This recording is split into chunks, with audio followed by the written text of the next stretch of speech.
Okay, so the Eagles just made another really solid move in free agency as they just brought back this very good defensive back on a short-term deal after cutting him earlier in the offseason. But there are also some concerns, so will this move end up panning out? Plus, the Birds also just made a massive move to keep one of their best players in Philly for a very long time. Also, speaking of making moves, the Eagles have obviously made some massive moves this offseason, whether it be splash free agency signings or big-time trades, and just based off everything that they've done so far, it seems like this could mark a huge change to the Eagles' strategy in terms of building their team for the future. So will this work out for Howie Roseman and the Birds? So let's talk about that and all the other latest news as the offseason continues on, and we won't waste any time. Let's get straight into it. Alright, so let's start off this video by wishing an Eagles legend in Brandon Graham a happy belated birthday, as the soon-to-be 15-year vet just turned 36 years old on Wednesday. And we just know how crucial BG is going to be for this Eagles team in 2024, with a couple of the vets obviously retiring, and him of course being a leader and the longest tenured player on the Eagles roster. And even if he's not producing at the level that he once was, we know just how important that leadership and vet experience is, especially to a team that is getting on the younger side. And trust me, we're going to get into that in just a minute. And speaking of the younger guys, let's also wish the second-year man Jalen Carter a happy birthday as well, as he just turned 23 on Thursday. And he's also coming off a season where,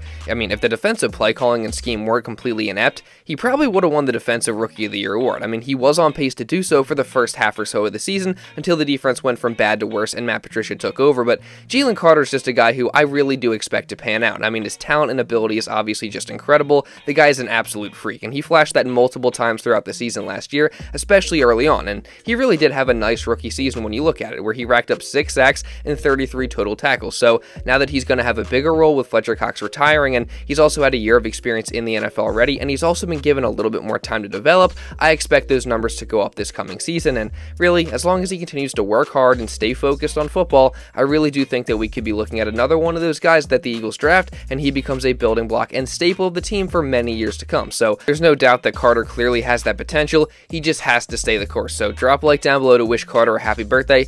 And also, honestly, I just kind of want you to like the video. I'm not going to lie to you. But speaking of Jalen Carter, I mean, he's just one of the many young and very talented guys on this Eagles roster. They look like they're going to be very heavily relying on this upcoming season. And I mean, if you just look at the Eagles as a whole and what they've done this entire offseason, it kind of looks like they're starting to be in the process of a youth movement of sorts, with Pro Football Network's Anthony DeBona highlighting this in a recent article where he went in depth on Howie Roseman and how it looks like he's learning from his mistakes of the past in terms of roster building, as DeBona says that Howie and the Eagles are at this point embracing a youth movement in response to several recent mistakes, with the article saying, quote, Philadelphia Eagles general manager Howie Roseman has struggled with holding on to players past their prime during his tenure with the franchise. It's one of the few criticisms Roseman continues to deal with despite the team's recent success. Roseman has even acknowledged his bias toward proven veteran players in the past, yet his actions this offseason have proven that Roseman continues to learn from his mistakes. And then DeBona goes on to list some of the mistakes that Roseman has made in terms of holding on to older guys over younger players, with the most notable recent mistake being extending James Bradberry to a 3-year deal last offseason.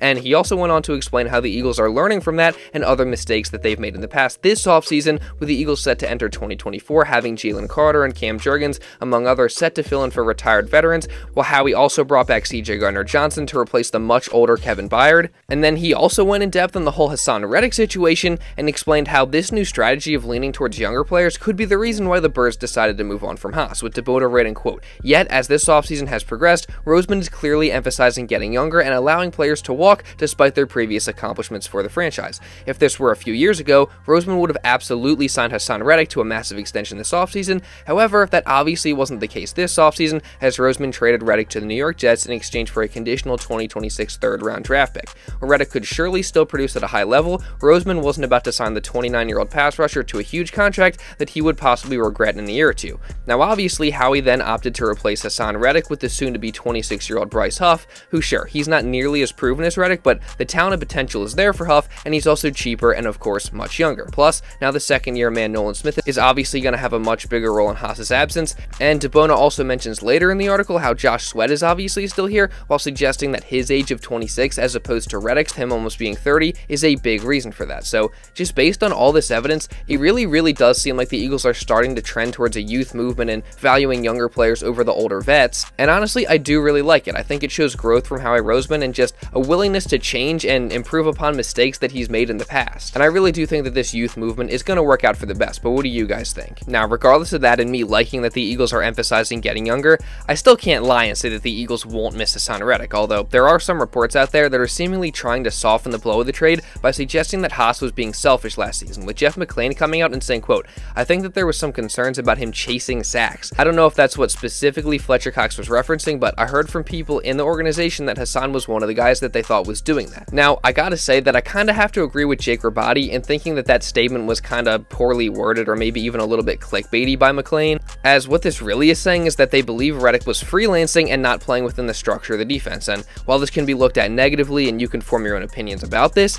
I really don't think that this has anything to do with why Haason isn't here anymore, especially when you consider that according to Rabati, Josh Sweat was doing this too, and he's obviously still here. Plus, it would kind of make sense that some players started doing this as the season went on, just simply because of how bad the scheme was and them just not seeing the results that they hoped for. And while this is still definitely a bad thing that Sweat and Reddick were freelancing and not playing within the structure of the defense, and I'm not trying to defend it and say there's no problem with it, because there definitely is, I think you can at least understand the frustration and the reasoning behind why they did it. And I'm sure now that both will be in competent schemes with actual defensive coordinators, both will be fine in playing within the structures of their respective defenses. But what I really don't like about this report is that, at least to me, it kind of seems like it's trying to make it seem like losing Reddick isn't that big of a deal, which it definitely is. I mean, Reddick was a great player and his production is surely going to be missed, but that being said, the Eagles believe that they have the guys to replace him, and they really just couldn't afford to keep him around at the end of the day. And Adam Schefter highlighted this in a recent appearance on 97.5 The Fanatic, saying, quote, "In a perfect world, you want to keep Haason Reddick, but it wasn't the world they were operating in. They chose not to pay someone over 30. They paid Landon Dickerson, Bryce Huff, Saquon Barkley, at some point, Devontae Smith. You can't pay everybody." And in addition to those guys, the Eagles also just went out and paid somebody else big money, so I think the Reddick trade was just something that had to happen. And what I'm talking about specifically is the Eagles going out and extending left tackle Jordan Mailata for 3 more years, with Adam Schefter reporting the news saying, quote, "This just in, Eagles and left tackle Jordan Mailata reached agreement on a 3-year $66 million extension that includes $48 million in guaranteed money and $20 million signing bonus per sources. The deal ties Mailata to Philadelphia through the 2028 season. The $22 million per year average puts him behind only Laramie Tunsil, Trent Williams, and Andrew Thomas amongst the NFL's highest paid offensive tackles. So congrats to Jordan on the big payday. He definitely deserves it. I mean, the former rugby star has become one of the best offensive tackles in the league over these past few years, so now he's being compensated as one, and he's under contract for a very long time now, which, I mean, that's just great. I mean, we all know how crucial it is to have great offensive linemen. We know that the Eagles also like to build from the trenches, and Jordan obviously fits the bill of being a great offensive lineman, and he's also been here for a very long time, and it also seems like he's poised to step into more of a leadership role this year and moving forward. So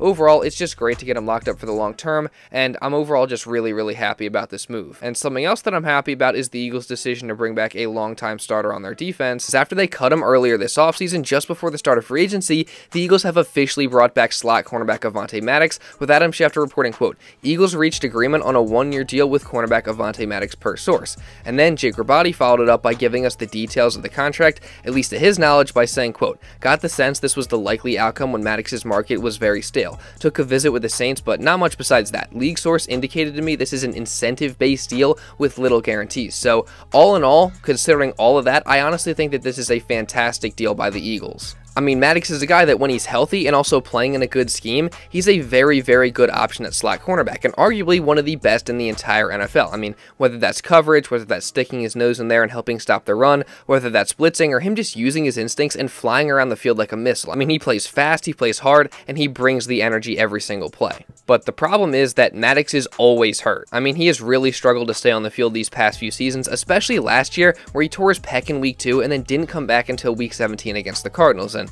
this obviously isn't the first time that Maddox has missed significant time with an injury, and he was on a pretty decently sized contract, so that's why the Eagles went ahead and cut him earlier this offseason, because it just wasn't worth it at the end of the day. But now this new deal is definitely fully worth it, as like Rabati said, it's supposedly very incentive based with little guarantees, so I'm going to go ahead and assume that a lot of those incentives have to do with playtime so as to guard against injuries. And then also with the deal having barely any guarantees, this is clearly a very low risk, high reward type of move for the Eagles that, if it works out, it's going to end up being perfect for the Birds, because if Maddox stays healthy, he can definitely be a very solid contributor in the secondary. But then you go ahead and look at the rest of the cornerback room for the Eagles, and it's very interesting. I mean, you got Isaiah Rodgers still, who a lot of people, I mean, especially after Maddox was cut, were thinking that he was going to end up starting, and Rodgers still very well could do that. I mean, with a deal like the one that Maddox got, I expect him and Rodgers to compete for that starting spot at the slot cornerback position, and Rodgers very well could win that battle because he's a great up-and-coming player who's hungry to prove himself. And also, he could still very well start on the outside over James Bradberry, who obviously it'd be great if the Eagles could replace him, so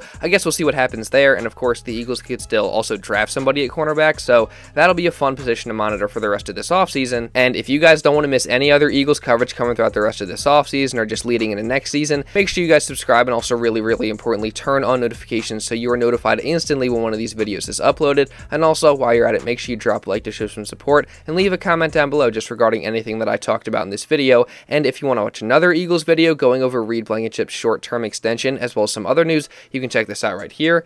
Now, with all that being said, that's pretty much all I got for this one, guys. So thank you all so much for watching, and I'll see you in the next video.